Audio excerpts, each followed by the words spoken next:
அண்ணா வணக்கம். கோழி வளர்ப்பு பற்றின உங்களோட தகவல் ரொம்ப உபயோகமாக இருந்தது. இப்போது இந்த வீடியோவில் நாய் வளர்ப்பு பற்றி பார்க்கலாமா? கண்டிப்பாக பார்க்கலாம். ஸோ உங்கள் கேள்வியில் என்னென்னு கேளுங்க, நான் ஒரு நாள் கிளியர் பண்ணுறேன். தமிழ்நாட்டில் இருக்கிற நாட்டு ரக நாய்கள் என்னென்ன?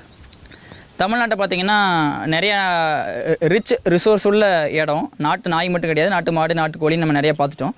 நாட்டு நாய்களில் பார்த்தீங்கன்னா கண்ணின்னு அப்படி ஒரு ப்ரீட் இருக்குது, ராஜபாளையம் இருக்குது, கோம்பை இருக்குது, மந்தநாய் மண்டநாயின்னு சொல்லுவாங்க. அதை சில பேர் ராமநாதபுரம் மண்டை நாயின்னு சொல்லுவாங்க, சில பேர் வந்து அது வெறும் சாம்பல்னு சொல்லுவாங்க, சில பேர் அதை ராமநாதபுரம் கோம்பைன்னு சொல்லுவாங்க. ஸோ மொத்தம் அது ஒரு மண்டை நாய்.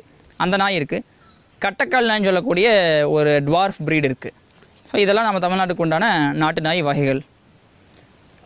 சில இனவழிகளை சார்ந்த கன்னி நாய்கள் பார்த்திங்கன்னா கொஞ்சம் ஆக்ரோஷ குணம் இருக்கும், அது நல்லா உழைக்கும். சில நாய்கள் கடிக்க கூட வரலாம். பொதுவாக கன்னி நாய்கள் பகலில் இருக்கக்கூடிய ஆக்ரோஷத்தை விட நைட்டு கொஞ்சம் ஆக்ரோஷம் அதிகமாக இருக்கும். தாங்கள் இருக்கக்கூடிய அந்த இடத்துல பார்த்திங்கன்னா யாராவது உள்ள ட்ரெஸ்பாசஸ் வந்தாங்கன்னா ஓரளவுக்கு நல்லாவே ரியாக்ட் பண்ணும். ஆனால் பகலில் மந்தமாக தான் இருக்கும், நல்லா ஃப்ரெண்ட்லியாக இருக்கும், விளையாட்டு குணம் உள்ளது. இது மெயினாக வேட்டைக்குனே பயன்படுத்தின நாய். இந்த நாயை பார்த்திங்கன்னா இப்போது தேவையான அளவு இதை பற்றி எக்ஸ்போஷரோ அவேர்னஸ் இல்லாத மக்கள் என்ன பண்ணுறாங்கன்னா, நான் தமிழ்நாட்டு நாய் வளர்த்துறேன், நாட்டு நாய் வளர்த்துறேன் அப்படிங்கிற ஒரு ஆர்வத்தில் தவறாக இந்த நாயை வாங்கி கொண்டு போய் சென்னை மாதிரியான ஒரு ஊரில் ஒரு பெரு நகரங்களில் அப்பார்ட்மெண்ட் லைஃப்பில் இருக்கக்கூடியவங்க வாங்கி கொண்டு வந்து பில்டிங்கில் விட்டு வளர்த்துறாங்க. அந்த நாய்க்கு பார்த்திங்கன்னா ப்ராப்பராக எக்ஸசைஸ் தேவை, நல்லா ஓடி ஆடி விளையாடக்கூடிய அளவுக்கு இடம் தேவை. ஸோ சிட்டிக்குள்ளே இந்த மாதிரி இடத்துல வச்சு வளர்த்தும் போது பார்த்திங்கன்னா 4 கால்கள் கோணையாகக்கூடிய வாய்ப்பு இருக்குது. இந்த நாய் மட்டும் கிடையாது, பெருசாக வளரக்கூடிய நாய்கள் டைல்ஸில் போட்டிங்கன்னா 4 காலும் பார்த்திங்கன்னா இந்த மாதிரி பெண்ட் லெக்ஸ், பெண்ட் லிம்ஸ் அந்த மாதிரி பிரச்சனைகள் நிறையா வர்றதுக்கு வாய்ப்பு இருக்குது. நல்லா விளையாட விடணும்.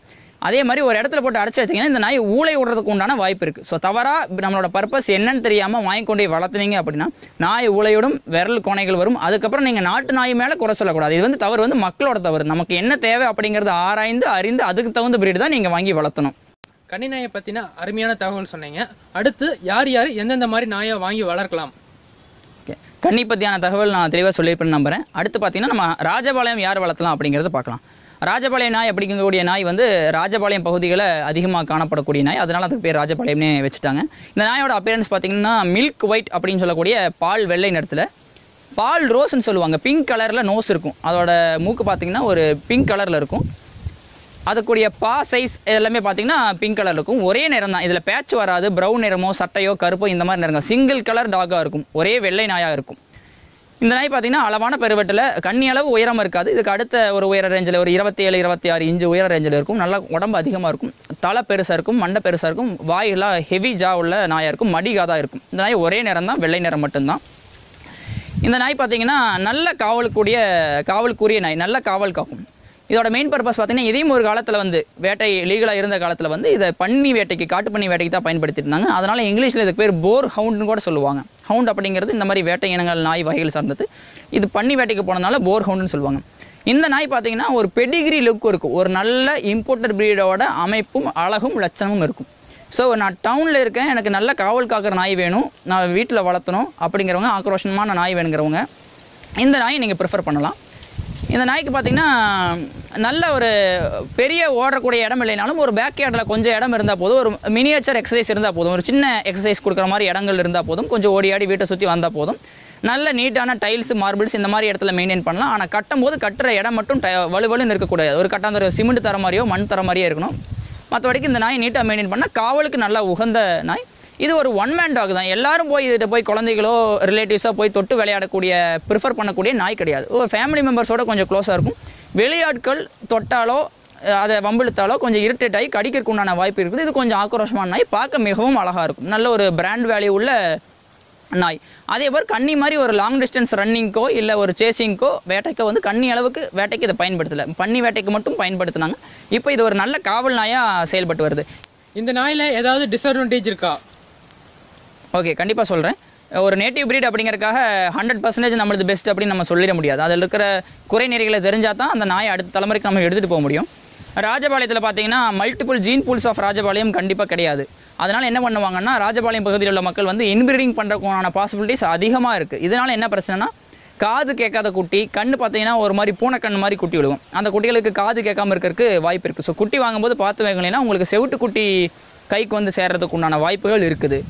அந்த குட்டி பார்த்திங்கன்னா வளர்த்தலாம், ரொம்ப காவலுக்கு சிறந்ததாக இருக்கும். ஆனால் தொட்டாவே கடிக்கிற மாதிரி ஒரு குணங்களில் மாறக்கு வாய்ப்பு இருக்குது. ஸோ நீங்கள் அந்த குட்டியை பார்த்து வாங்கணும். இன்னொன்று பார்த்தீங்கன்னா ராஜபாளையத்தில் ஸ்கின் டிசீஸ் வந்து அதிகமாக வரதுக்குண்டான சான்ஸ் இருக்குது. ஸோ ப்ராப்பர் மெயின்டெனன்ஸ் இருக்கணும். ஒரு செம்மண்லையோ சேத்துலையோ போட்டு கண்ணி மாதிரி நீங்கள் மெயின்டைன் பண்ண முடியாது. ராஜபாளையத்துக்கு கொஞ்சம் ப்ராப்பராக க்ளீனாக நீட்டாக டைடியாக மெயின்டைன் பண்ணால் மட்டும்தான் அந்த நாயை வந்து ஸ்கின் டிசீஸ்லேருந்து நீங்கள் ப்ரிசர்வ் பண்ணி கொண்டு வர முடியும். இதுதான் ராஜபாளையத்தில் உள்ள மைனஸ். ஓவராலாக வந்து இது ஒரு பெர்ஃபெக்ட் கார்டிங் டாக், நல்ல காவலுக்கு ஒரு உகந்த நாய். அவ்வளோதான். அடுத்து என்ன சந்தேகம் உங்களுக்கு? ஒரு சிலருக்கு வந்து நம்ம நாய் வந்து அடுத்தவங்கிட்ட போய் விளையாண்டா பிடிக்காது, நம்மகிட்ட மட்டும்தான் விளையாடணும்னு நினைப்பாங்க. அந்த மாதிரி ஆட்களுக்கான நாய் என்ன நாட்டு நாயில்? இல்லை, இதுக்கு தனி ப்ரீடுன்னு ஒன்றும் கிடையாது. இது வந்து ஒரு சைக்காலஜிக்கல் ஃபேக்டர். நாய்க்கும் அந்த ஈகோ, பொறாமை, ஜெலஸ் எல்லாமே இருக்கும்.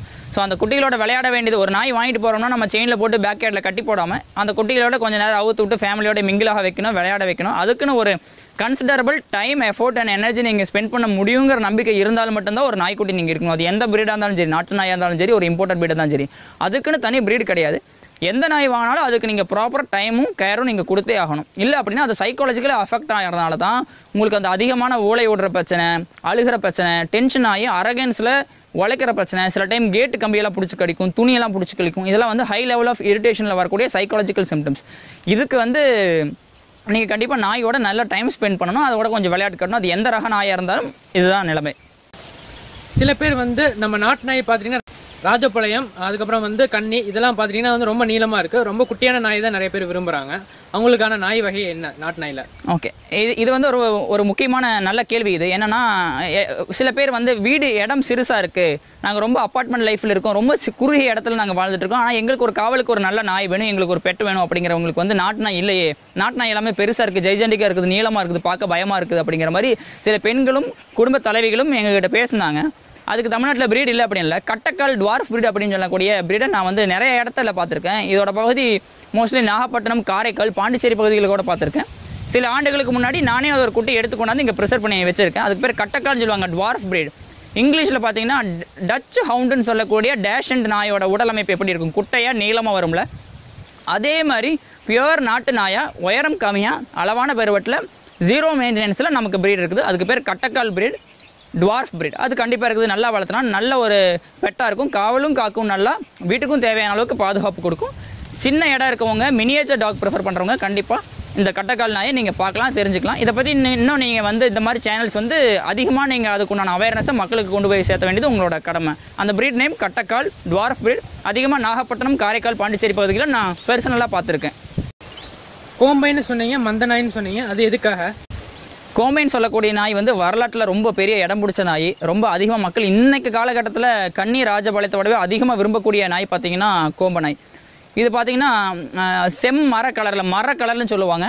பார்த்தீங்கன்னா நல்ல ஒரு இங்கிலீஷில் ரெட் பிரிக் கலர்னு சொல்லுவாங்க. பிளாக் மாஸ்க் இருக்கும், முதுகில் ஒரு பிளாக் லைனிங் போகும், வால் சீவக்கட்டமாக இருக்கும், சிக்கிள் ஷேப் டெயில்னு சொல்லுவாங்க. வால் பார்த்தீங்கன்னா அருவாள் மாதிரி வளைஞ்சிருக்கும், பெரிய தலை இருக்கும். அளவான ராஜபாளையத்தோட உயரம் கம்மியாக தான் இருக்கும். உடம்பு நல்ல கட்டையாக ஸ்ட்ராங்காக இருக்கும். நல்ல ஸ்ட்ராங் போன் உள்ள ஒரு ஆக்ரோஷமான நாய், ரொம்ப ஃபெரோஷியஸ் நாய். சொல்ல போனால் ஸ்மார்ட்டஸ்ட் டாக்னு சொல்லலாம். நேட்டிவ் பிரீடில் இருக்கக்கூடிய டாக்லேயே இன்டெலிஜென்ட் டாக், அறிவு அதிகமாக இருக்கக்கூடிய நாயை வந்து நான் கோம்பைன்னு சொல்லுவேன். இந்த நாய் பார்த்தீங்கன்னா காவலுக்கு ரொம்ப உகந்தது. வேட்டைக்கு இதுவுமே போர் ஹவுண்டு தான், பண்ணி வேட்டைக்கு போயிட்டு இருந்த நாய்கள் தான் லீகலாக இருந்த காலகட்டத்தில். இப்போ நல்ல காவல், தென்னந்தோப்பு காவல், வீட்டு காவல்னு அனைத்து விதமான காவல்களுக்குமே கோம்பை பார்த்தீங்கன்னா ஒரு சிறந்த நாய். இந்த நாய் பார்த்தீங்கன்னா மல்டி கலரில் வரும் அப்படிங்கிறது அறிவு சார்ந்த சான்றோர்கள் சொல்லக்கூடிய விஷயங்கள். பழைய நாய்கள் எல்லாமே நிறைய கலரில் இருந்திருக்கு. சுத்த கருப்பு நாயில் இருந்திருக்கு, கரம்ப நாயில் இருந்தது. அதே பார்த்தீங்கன்னா செவலையும் ஒயிட்டும் மிக்ஸ் ஆன கலரில் இருந்திருக்கு. இந்த மாதிரி மல்டி கலரில் இருந்தது அப்படின்னு சொல்லுறது ஒரு வரலாறு இருக்கவும் செய்யுது. கோம்பை பொறுத்த வரைக்கும் பார்த்தீங்கன்னா கலரை விட அதோட பெர்ஃபார்மன்ஸும், அதோட உழைப்பும், அதோட திறமை என்னங்கிறது தான் நம்ம ஃபஸ்ட்டு அனலைஸ் பண்ணணும். அதாவது கேரக்டரிஸ்டிக்ஸை நம்ம ஃபஸ்ட்டு பார்க்கணும், அதுக்கப்புறம் தான் கலரு. ஆனால் இன்றைக்கி ஒரு நல்ல குட்டி எடுக்கணும்னா எல்லாரும் விரும்பக்கூடிய கலர் வந்து பார்த்திங்கன்னா பிரிக் ரெட் கலர், மரசேவலை கலர். முதுகில் லைனிங் இருக்கும், வாலில் லைனிங் இருக்கும், வாய் கருவாய் இருக்கும், மடிகாதாக இருக்கும், பெரிய தலையாக இருக்கும்.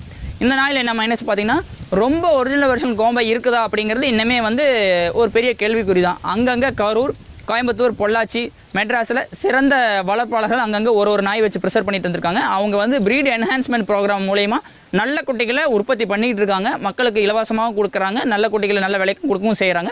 இந்த மாதிரி பிரீட் டெவலப் ஆகிட்டு இருக்குது. கோம்பை வந்து ஒரு சிறந்த காவல் நாய், அது அனைவருமே வழங்கலாம். இது என்ன இன்னொன்னா, இதுவும் ஒன் மேன் டாக் தான். ஸ்ட்ரேஞ்சர்ஸ் தொட்டாலோ தெரியாதவங்க வந்து அதை இரிட்டேட் பண்ணாலோ ரொம்ப ஃபெரோஷியஸ் டாக், கடிக்கக்கூடிய வாய்ப்புகள் அதிகம். ஒரு சிட்டியில் வளர்த்துறீங்க, நிறைய ஃப்ரெண்ட்ஸ் வந்து போவாங்க, ஃப்ரெண்ட்லியாக இருக்கக்கூடிய வீடு நிறைய பேர் வரப்போக இருப்பாங்கன்னா இந்த நாயை ப்ரிசர்வ் பண்ணாதீங்க. ஏன்னா இதை வந்து மற்றவங்களை கடிக்கக்கூடிய தன்மை, இதுக்கு கோபம் அதிகம்.